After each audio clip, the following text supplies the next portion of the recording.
अगर आपने अमेरिका जाने के लिए अपना इमिग्रेशन एप्लीकेशन महीनों पहले जमा किया और उम्मीद की थी कि कुछ समय में फैसला आ जाएगा और आप अपनी नौकरी, पढ़ाई या ग्रीन कार्ड अगली प्लानिंग कर पाएंगे, लेकिन अब खबर यह है कि यूएससीआईएस का बैकलॉग बढ़कर 11.3 मिलियन एप्लीकेशंस और पिटिशंस तक पहुंच गया है। इतना ही नहीं, एप्लीकेशंस को प्रोसेस में होने वाले पहले से ज़्यादा समय लग रहा है और ओवरऑल डिनायल रेट भी बढ़कर 12.2% हो गया है। ऐसे में सवाल ये उठता है कि क्या अमेरिका का इमिग्रेशन सिस्टम अब पहले से ज़्यादा स्लो और स्ट्रिक्ट हो गया है, और इसका असर इंडियन H1B वर्कर, स्टूडेंट और ग्रीन कार्ड एप्लीकेंट्स पर कैसे पड़ सकता है। आइए आज के इस वीडियो में इन सभी चीज़ों को आसान भाषा में समझते हैं। हाय, मेरा नाम है दामिनी सिंह और आप देख रहे हैं एनबीटी टेक। अमेरिका में इमिग्रेशन एप्लीकेशन प्रोसेस करने वाली एजेंसी यूएससीआईएस यानी US citizenship of immigration service इस समय बढ़ते बैकलॉग और प्रोसेसिंग डिलेस का सामना कर रही है। अमेरिकन इमिग्रेशन काउंसिल के यूएससीआईएस फाइलिंग ट्रेन डैशबोर्ड के मुताबिक फिजिकल ईयर 2026 की पहली तिमाही में पेंडिंग एप्लीकेंट्स और पिटिशंस की संख्या बढ़कर करीब 11.3 मिलियन हो गई है। ये पिछले कंपेरेबल पीरियड की तुलना में लगभग 1.6 मिलियन ज़्यादा है।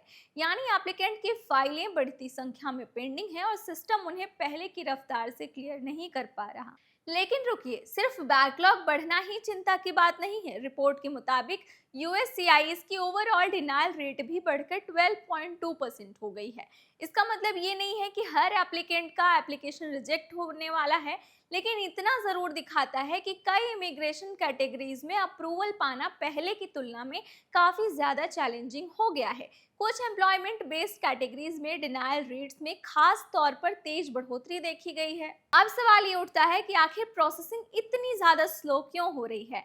उपलब्ध एनालिसिस के मुताबिक बैकलॉग बढ़ने के पीछे एक बड़ा कारण ये है कि यूएससीआईएस जितने केसेस रिव्यू कर रहा है उसके मुकाबले कंप्लीटेड केसेस की संख्या कम हुई है।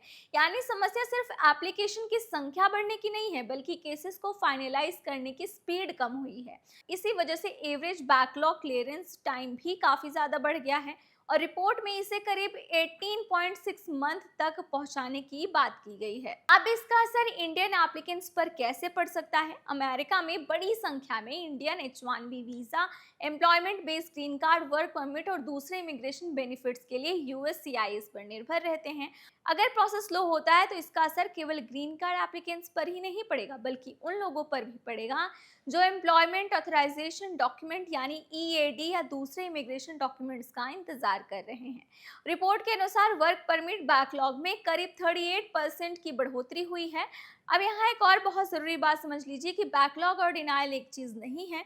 अगर आपका एप्लीकेशन पेंडिंग है तो इसका मतलब ये नहीं है कि यूएससीआईएस उसे रिजेक्ट करने वाला है।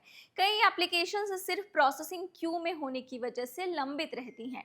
वही डिनायल तब होता है जब यूएससीआईएस या एप्लीकेशन या फिर पिटिशन और एप्लीकेबल रिक्वायरमेंट के आधार पर अप्रूव नहीं हो सकता।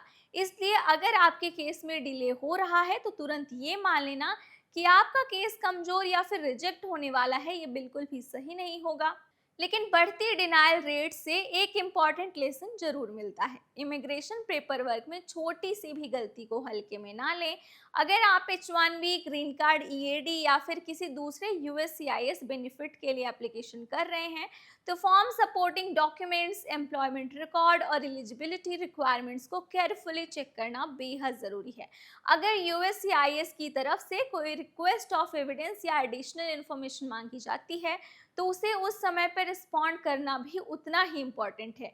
और अगर आप इंडियन H1B वर्कर हैं और ग्रीन कार्ड का इंतज़ार कर रहे हैं तो आपको खास तौर पर अपनी इमिग्रेशन स्टेटस और एम्प्लॉयर रिलेटेड डॉक्यूमेंट्स पर नज़र रखनी चाहिए।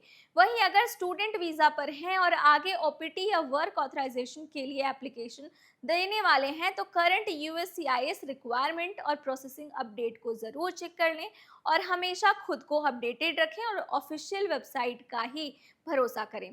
तो अगर आज की वीडियो आपको इन्फॉर्मेटिव लगी हो, काम की लगी हो, तो वीडियो को लाइक करें और चैनल पे अगर आप नए हैं तो चैनल को सब्सक्राइब करना ना भूलें।